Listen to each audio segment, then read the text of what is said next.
where to begin?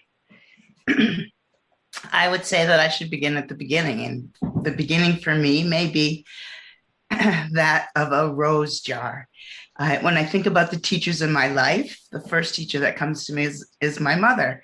And though my mother wasn't necessarily interested in the medicinal aspects of plants, she was very much interested in the aroma of plants. And I had a rose jar in my living room that only got opened on special occasions. And in it lived three little vials. One was frankincense oil, one was myrrh oil, and one was rose oil. And it fascinated me as a little girl and all the way up through the time that I lived in that house with my mom. And so I would certainly say that there was a spark that was kind of started for me at that time. And it was that spark that began to drive me to want to understand plants, and particularly herbs and their actions and the way that they affected human beings. And this was in 1973, when I graduated from high school, that I really started to have a yearning to find out. I saw this newsletter for NEHA, New England Herbal Association, and I went up and met Rosemary. I told her that story, and she did her beautiful laugh, and she said, "Oh, but you're a teacher." And so she started inviting me, and when she shines her light, as she has on our herbal community, we have such an incredible blessing with her and her presence in our whole community.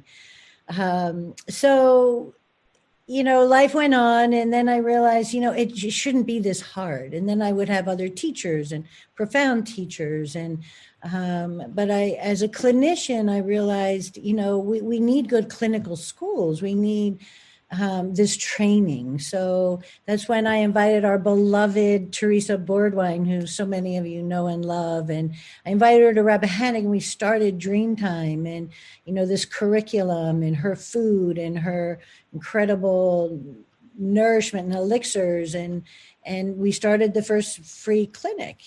After that, I still became more interested in wanting to know about herbs.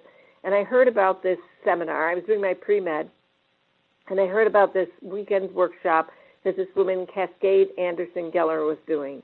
And so I said, God, that sounds really fun. So I went up and did this workshop. And I remember it was just so relaxing. It was all outdoors, totally different from the biochemical heady stuff. And we'd pick herbs, and she taught us how to make tinctures and oils. And I can still remember stirring, all of us gathered together in this little kind of shelter. We were really kind of in this outdoor shelter. It was like a shade arbor or something. And on this rustic picnic table, and just stirring these herbs, and my heart just opened. I was just something about herbal medicine. So when I went to naturopathic school, and I started, John Sherman, a man named John Sherman, who was a naturopath, taught our first class. And I remember sitting for my midterm and thinking, as I was studying for my midterm, thinking, this is really great, but it's the plants who have this medicine. I should go to them.